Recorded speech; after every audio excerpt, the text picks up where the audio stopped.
An Assassin's Creed game set in Victorian London. Does a cooler concept exist? Ignoring all of the obvious responses to that question, the answer is no. There isn't much cooler than the idea of an Assassin's Creed game set in Victorian London. The city, the technology, and the politics make it seem like the perfect setting for the series. The second question I want to ask before getting to the title card is this: an Assassin's Creed game with multiple playable characters, which live in the olden days, which you can switch between throughout the game.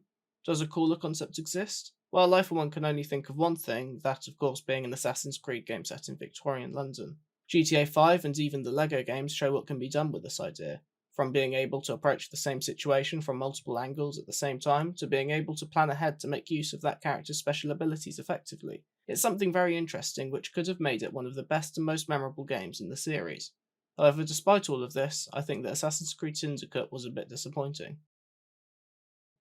So despite the title, I actually don't dislike Assassin's Creed Syndicate. If I were to rank it, I'd probably put it somewhere between fine and pretty fun sometimes. There's a lot to like with it, and plenty about it that's interesting, and plenty that's different from the previous and subsequent titles in the series. This includes the more significant things like having two main characters and the existence of new gadgets like the rope launcher, as well as the less significant things like the existence of the police force forcing players to use smaller concealed weapons instead of just having a sword on their belt, and carriages being pulled by horses. There's also the stuff that you'd expect from the franchise, which is always at least a bit interesting, like getting to meet and interact with famous historical figures, as well as the often fun traversal. Then why that title if it looks like I love the game so much? Well, I think I can sum up my problems with the game with the idea that it just doesn't do anything enough. Everything the game has which looks like it's going to be interesting doesn't go as far as it could. I think the quickest example to explain is the rope launcher. With the new 19th century setting, the buildings had to be taller and further apart because of roads and technology and stuff. Unfortunately, this made parkour a complete pain in the arse. Fortunately, our good friend Alexander Graham Bell has repaired and replicated an enemy's rope launcher. This allows you to zip up buildings quickly and zip between buildings quickly. You can also combine it with the other skills your assassins have, like assassinating people from above and falling onto stuff, and pretty much nothing else. You'd have thought that they would have made it so that you could use it as a weapon whilst fighting, or even as a quick rescue opportunity when falling off something, such as a carriage like you can see them do in one of the trailers. However, there's nothing interesting you can do with it. It doesn't work with the new things in the world. You can't zip from the top of or onto a carriage, you can't zip from the top of or onto a train, and you can't zip from the top of or onto a moving boat. On top of this, as mentioned, you can't zip line whilst falling. This means that not only are you unable to save yourself from falling, but you aren't able to chain zip lines together in mid-air or even just jump off a building and then hook onto something as a planned move like an absolute Chad. There's also the stuff that you could do in previous games with the rope dart that you can't do in this game with the rope launcher. I know they're not the same things, but why can't I drag people towards me or hang them from trees? They could have taken it even further by making the zip lines stay and having it so you could hang people from them. Everything about this game that I can think of is like this, where you hear about it, assume it's going to be really cool, but end up being disappointed. So I think the most disappointing thing about the game is it having two playable characters. The game stars twins Jacob and Evie Fry. Jacob is more concerned with fighting enemies head-on and killing Templars, while Evie is more concerned with using stealth and getting hold of the Pieces of Eden, the series' signature MacGuffins. Throughout the game, you switch between playing as these two characters and are able to use them strategically to gain advantages in stealth and fighting. At least that's what they want us to believe. In reality, it looks like they took them being twins a bit too much to heart. Other than a few things which I'll get to later, both of these characters feel pretty much the same. I think there are two reasons for this. 1.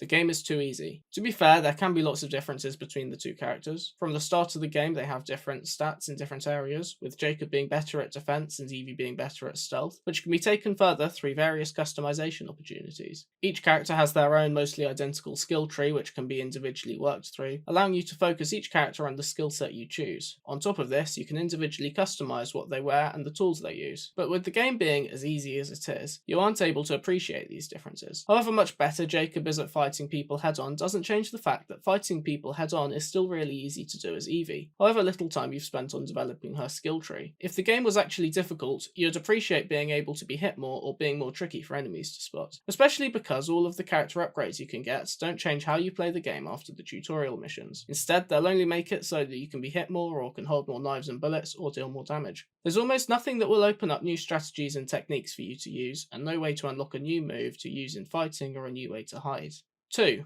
The characters just aren't different enough. Though not all character customization options affect only stats and inventory, one of Evie's bespoke skills actually gives you a new mechanic to play with. After unlocking the chameleon skill, she is able to turn invisible when static. Now, unless I'm mistaken, and to be honest there's a good chance I am, that's the only easily noticeable difference that there can be between these two characters. Isn't that pathetic if true? Even if it's not true, having a game like this where it's possible to miss all but one proper difference between the characters isn't great. Also, this one skill doesn't really help with the whole game being too easy thing either. Hey, how would you like to just indefinitely turn off the need to hide in this stealth game? But this might not actually be that much of an issue. The previous game in the series introduced co-op multiplayer. Assuming that this would be continued with a maximum of 2 players this time, each controlling one of the twins, it might have become an issue having them differ too much. In multiplayer games in which each character has their own abilities, it can often become frustrating waiting for your comrade to stop titting around and do what they have to. In Far Cry 4, which was released the same year as Unity, the multiplayer is nothing but fun when it works. And I feel that this is at least partially thanks to the simplicity given by characters being mostly identical. As well as this, though admittedly I remember the reaction to Assassin's Creed Unity's multiplayer being much more negative than what a very quick and shallow Google search would suggest now, limiting the co-op to only 2 players may have made the design feel tighter and more fun. This actually could be really fun. Oh, they didn't include multiplayer, did they? They don't even have the excuse of being able to approach the same situation from 2 different angles to justify there being 2 different characters. To switch characters, you have to press the Switch Characters button in the pause menu. After this, the player model, tools, and skills will change. Everything else remains identical. Your position, the NPCs, and damage inflicted on the environment will be exactly the same. There aren't 2 characters, there are 2 loadouts with their own cosmetics. There isn't an animation that plays showing one character taking over, and the character you were just playing as doesn't walk back to the train as an NPC. There's a bit in the game where you can instruct Henry to distract enemies. There are also the gang mechanics which allow you to send rooks in to fight specific enemies or to just use them as backup. Why they didn't adapt these already built things into working with the other main character, I have no idea. If they had done this, I really think it would have improved the story on top of it just being more fun. Right at the end of the game, Jacob and Evie fall out and say that they're not going to be working together anymore after they've killed the baddie.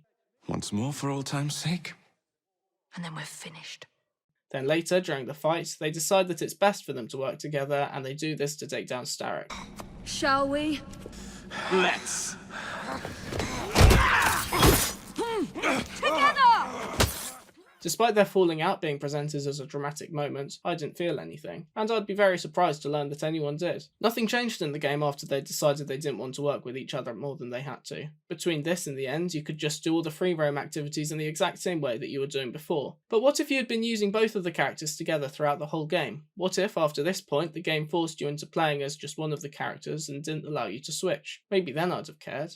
They had loads of opportunities to add differences which they didn't take. To go back to talking about the rope launcher, Evie gets a repaired one from the Blighters and Jacob gets a new one made by Alexander Graham Bell. There's no excuse for not making their rope launchers act differently to match their styles. Maybe Jacob could use his as a weapon head on but have it be more slow and loud to use, and maybe Evie's could be silent and quicker whilst giving her the ability to string up enemies stealthily. Another missed opportunity goes with the way rooks work. When Jacob has the idea to start a gang, Evie just takes the piss. We'll call ourselves the Rooks. You were never good at chess either.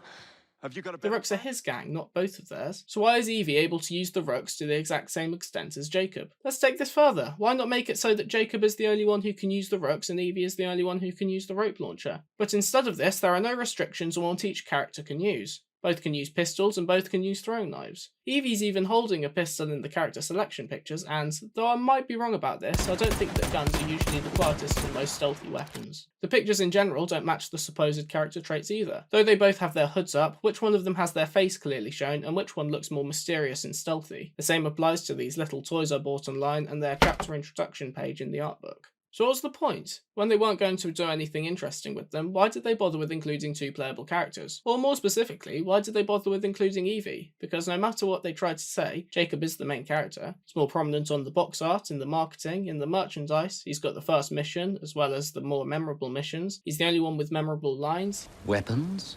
No, thank you. I've got my own. He's the one who starts the gang that the game is named after, and he's even got more pages dedicated to him in the art book. So why did they include Evie? Could it have been something to do with the backlash received by the previous entry in the series? When Assassin's Creed Unity was first announced and shown in 2014, one of the most important things shown in trailers and gameplay footage was the multiplayer along with the character customization that would go with it. While this seemed cool and was generally received with excitement, what stood out was that all of the non-NPC characters, or NNPCCs for short, were men. It appears as though the game would be continuing the series' 6-game tradition of forcing people to play as a man in a mainline entry, and would be missing out on what at the time seemed like possibly the perfect opportunity to rectify this. This was later confirmed when creative director Alex Amancio stated that they couldn't do this because of all the new assets that would need to be created. However, after Jonathan Cooper, an animator who had previously worked on Assassin's Creed 3, stated that, at least in the case of animations, it would only cost a day or two's work to add playable female assassins, more disappointment was fueled. According to him, Connor's animations were reused more for Evelyn than they were for Edward. This led to widespread mockery of Ubisoft along with the hashtag "women are too hard to animate" going around. Could it have been that this backlash made the higher-ups more likely to want to include a woman as a main character, if only to just prove once and for all that Ubisoft wasn't sexist? Probably not. This theory was brought up and actively denied in the GameSpot interview from 2015. When asked whether Evie's inclusion was bolted on to pay lip service to critics, creative director Mark-Alexis Cote and level design director Hugo Girard responded by saying that both characters had been planned from the very beginning of development. They went on to say that if they had changed their vision when the controversy broke, you'd be able to sense it. Now, I acknowledge that it would be really easy to act like a bellend here and say that it does feel like you can sense it, so they must be lying, but from what I could find, it does seem like they're telling the truth, though there is a reason why Evie seems bolted on. According to this Bloomberg article, the game was originally planned to feature both protagonists equally, though Jacob ended up being much more prominent, pretty much the opposite of the theory we were just talking about. So why did this happen? Well, according to the same article, developers had to make compromises to appease Chief Creative Officer Serge Hascoe and the Ubisoft marketing department, otherwise they could risk anything from big forced changes to cancellation. So if lots of Evie's planned stuff wasn't included because of this, what else might have been removed? Well, I'd originally written but cut out a section about how the game tries to have it both ways when it comes to politics. It'll set itself up like it's going to say something interesting, then stop after saying the most surface level, boring and safe stuff. Exploitation of workers is bad, women not being allowed to vote is bad, extremism is bad, child labour is bad, and colonialism is bad. It doesn't go much further than that, though it does sometimes contradict itself. Being friends with Victoria despite not liking colonialism and thinking extremism is bad but blowing shit up and killing people anyway are probably the two most obvious examples of this, though you can find many more. I decided to cut this out because I remembered that I was talking about Assassin's Creed. I didn't really feel it was fair to expect a game like this, which attempts to appeal to as many people as possible, to actually try to be politically interesting. It just felt like I was nitpicking. However, later on I came across this other interview with Mark-Alexis Cote. In it, he talks about the era having interesting politics and brings up how only a small amount of people were able to vote at the time. Well, if you go back to these years, only 5% of the population had the right to vote, and women were completely excluded. So it will be interesting to put our players into this world of inequalities and wonders at the same time. I understand that he might have just been saying this to make the game look as deep as possible, and I understand that it is brought up enough for him to not be just outright lying here, so I feel you wouldn't necessarily want to bring this up if it was always such a small and missable part of the game. I know that this only covers one part of the politics that the game skims over, and I'm not really sure what Hascoe and the marketing department think about things like monarchies and child labour, but I think it's at least interesting and would explain some of the things that don't seem finished. There are plenty of other examples of the game's features being disappointing. I could go on for hours about stuff like the other gadgets made by Alexander Graham Bell and the Great War section, and in reality Hascoe and co probably aren't really responsible for that much of the game's problems. It'd be really nice to be able to see what the game could have been like, partially with the higher up stuff, but mostly if they'd had more time. It was the last of a streak started by Assassin's Creed 2 in which a new game was released every year, and though it was worked on by a different studio to most of the other games, maybe the need to get it out when it was due, along with Unity's other bigger backlash of it being extremely buggy at launch, prevented them from being as ambitious with their mechanics as they might have liked. In one of the interviews I mentioned earlier, Coach brings up how the game was in a presentable state much earlier than the other games in the series, which sort of backs this up. It's easy to get carried away when speculating why the game is like it is. It could have been so much better that it's almost sad to think about. So anyway, pretty good game. Maybe get it when it's on sale if you haven't played it already.